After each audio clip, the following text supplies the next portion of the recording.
Good morning বন্ধুরা। সকাল সকাল তৈরি করছি আমি ডালিয়া। আজকে আমার মায়ের একাদশী। দেখো তোমরা কিভাবে কি ডালিয়াটা করি।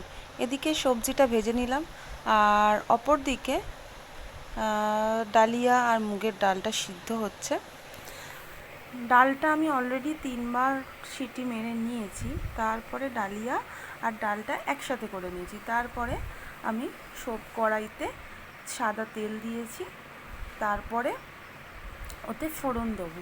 ঠিক আছে, দেখতে থাকো আমি কিভাবে কি ডালিয়াটা বানাই। প্রথমে আমি দিয়ে দেবো দুটো তেজপাতা, তারপরে দিয়ে দেবো দুটো শুকনো লঙ্কা। ঠিক আছে, সেটাকে ভালো করে ভেজে নেব। ভেজে নিয়ে দিয়ে দেবো গোটা জিরে। ফোড়নটাকে ভালো করে তেলের সাথে ভেজে নিয়ে তারপর আস্তে আস্তে গ্যাসের ফ্লেমটা আস্তে করে দেব। তারপর দেব আদা বাটা। ঠিক আছে, এই আদা বাটা আর জিরে বাটা দিয়ে আমি বানাবো হচ্ছে ডালিয়াটা, যেহেতু আজকে মায়ের একাদশী। ভালো করে আদা জিরে বাটার পেস্টটা ভালো করে দিয়ে কড়াইতে ভালো করে ভেজে নেব, না হলে একটা কাঁচা গন্ধ ছাড়বে। ভালো করে ভেজে নিয়ে কিছুক্ষণ পর দিয়ে দেব হচ্ছে গিয়ে টমেটো।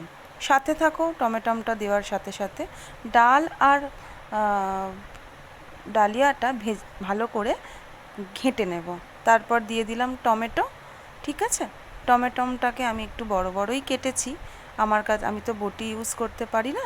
আমি ভালো মতো টমেটো আদা জিরে ফোড়নটাকে ভালো করে ভেজে নেব।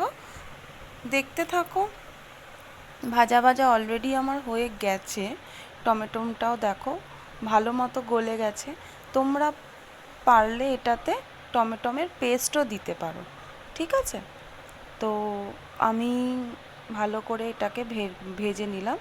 দেখো তেলও আমার মোটামুটি বেরিয়ে গেছে। দিয়ে দিলাম হলুদ আর স্বাদ মতো লঙ্কা গুঁড়ো। ঠিক আছে, ভালো করে ভেজে কষিয়ে আমি এতে দিয়ে দেব পরিমাণ মতো জল। ঠিক আছে, জলটাও ভালো মতো দিয়ে মশলাটা কষিয়ে নেব। কষিয়ে নেওয়ার পর দেখো মশলাটা মোটামুটি আমার হয়েই এসেছে। এবার আবারও একবার আমি ডাল আর ডালিয়াটা নেড়ে দেবো, কারণ নিচে বসে যাবে যেহেতু, তো সেই জন্যই আমাকে দিয়ে দিতে হবে। দিয়ে দিলাম সবজিতে ছিল পেঁপে গাজর আর আলু। ডিম কড়াই ছিল না ঘরে, সেই জন্য এইটুকু দিয়েই আমি করলাম। দেখো বন্ধুরা, আমি মশলাটা কষিয়ে নিলাম।